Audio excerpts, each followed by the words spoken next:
월요일부터 왜 이렇게 영상을 많이 올리냐 하시는 분들이 있으실 텐데요. 미주놀은 보통 실적 시즌에 집중하고 있는데 이제 이번 주 다음 주는 좀 쉬어가는 주간이잖아요. 이럴 때는 또 공부 열심히 해야죠. 자, 많은 분들이 AI의 거품에 대해서 되게 궁금해 하시고 전문가들의 의견도 지금 극과 극으로 나뉘죠. AI가 거품이냐 아니냐. 자, 여기에 대해서 최근에 있었던 이 캐시 돈나무 언니의 인터뷰를 우리가 주목해 볼 필요가 있는데요. AI가 거품인지 아닌지, 엔비디아의 성장이 거품인지 아닌지, 뭐 이 영상 이제 끝에 제가 원본을 그대로 여러분들 틀어드리도록 하겠습니다.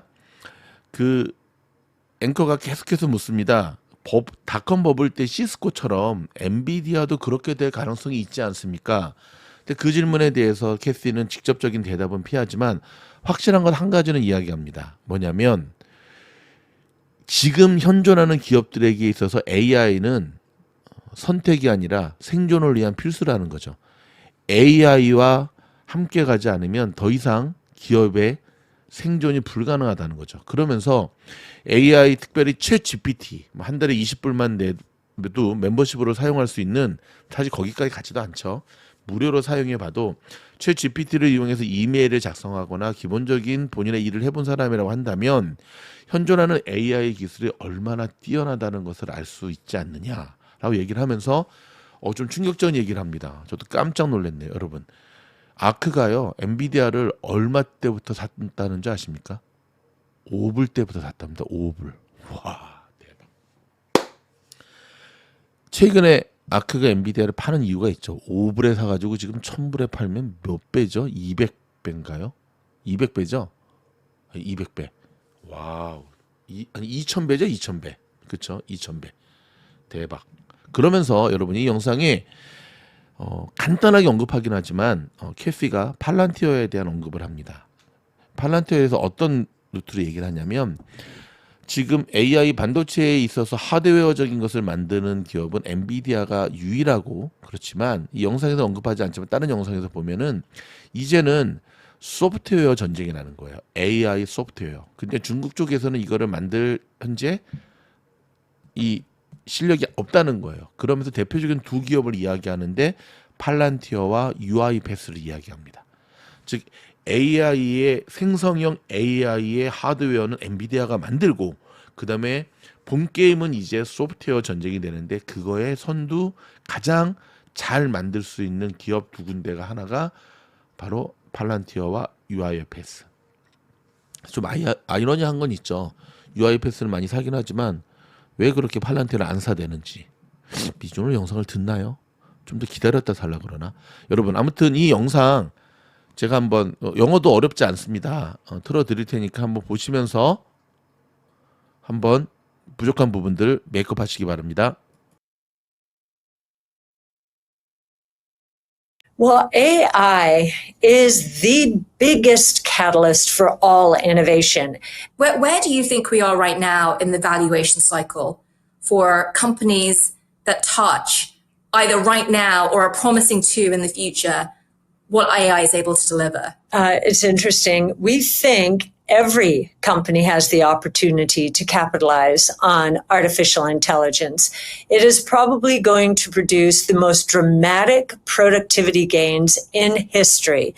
And anyone who's used ChatGPT to help write emails or papers or so forth has a sense of what we mean now. We've been talking about AI for the last 10 years. We invested in NVIDIA when it was $5. So we've been expecting this promise to be realized. Now that we have something like ChatGPT, more and more people understand it, which is fantastic because companies know that if they do not harness AI, they're going to lose out competitively. So we're seeing, you might say, an arms race with NVIDIA. That's the hardware side of it. There will be a software side of it. Palantir is a good example on the software side. So is UiPath. But if you think about it, any company with proprietary data that takes AI seriously and has deep domain expertise on whatever the business is should be able to use AI and drive productivity gains up dramatically. And what's interesting about that is with productivity comes wealth creation. And so we think productivity will increase for knowledge workers by fourfold, maybe more than fourfold by the end of this decade. Can you imagine doing 4 times more than you are doing right now by the end of the decade in a day's work, or maybe even saving time doing it? So the changes are going to be pretty profound. Many people say, oh, are we in a bubble like in the late 90s? I was there, and we are not. We are not. Why? Because the technologies are ready and the costs are low enough. AI training costs are dropping 75% per year.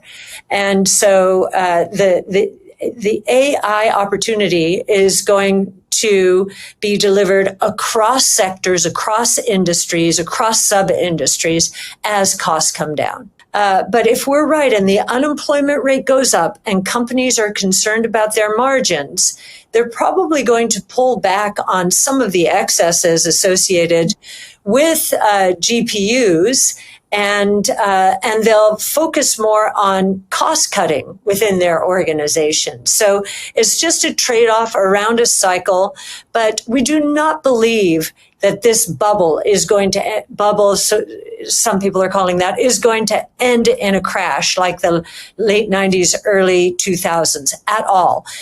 This AI movement is powerful, it's real, it's unstoppable, and we are very excited about it. There's a difference, Kathy, between the macro enthusiasm for AI and, as you've described it, its ability to touch every industry, particularly those that are data rich. But your newsletter, which I waved at the beginning, does point to a cautionary tale. I'm just going to read a piece of it. You say, Cisco Systems, ticker CSCO, offers a good history lesson. I remember well the stock's behavior at a similar technology moment in time.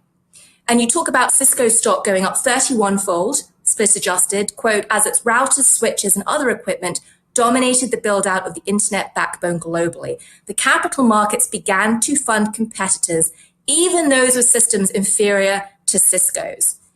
Let's talk about NVIDIA with that history lesson in mind, Kathy. What do you think is going to happen in the chip, in the semiconductor competitive landscape? You've got Sam Altman, going to raise, trillions of dollars aspirationally, or maybe. Is this beginning to happen? Are we seeing a Cisco story starting to emerge? Yes, somewhat. I think that AMD is certainly coming along. It's still well behind NVIDIA.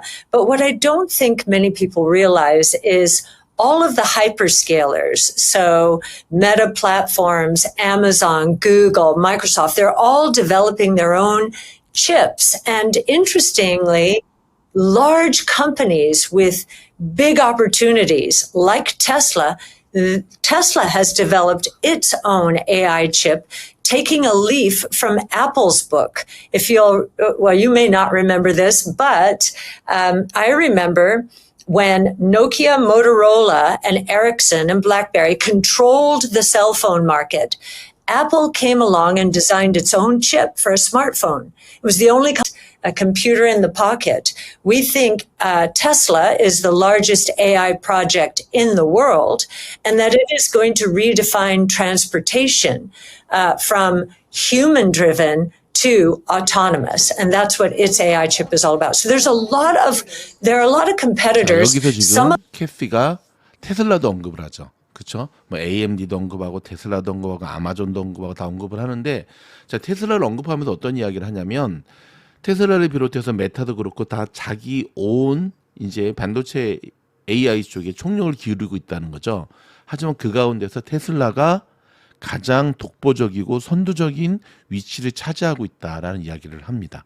자, 오늘 여기까지 여러분 보내드렸고요. 저희 영상에 도움이 되었다고 한다면 좋아요, 구독, 알림.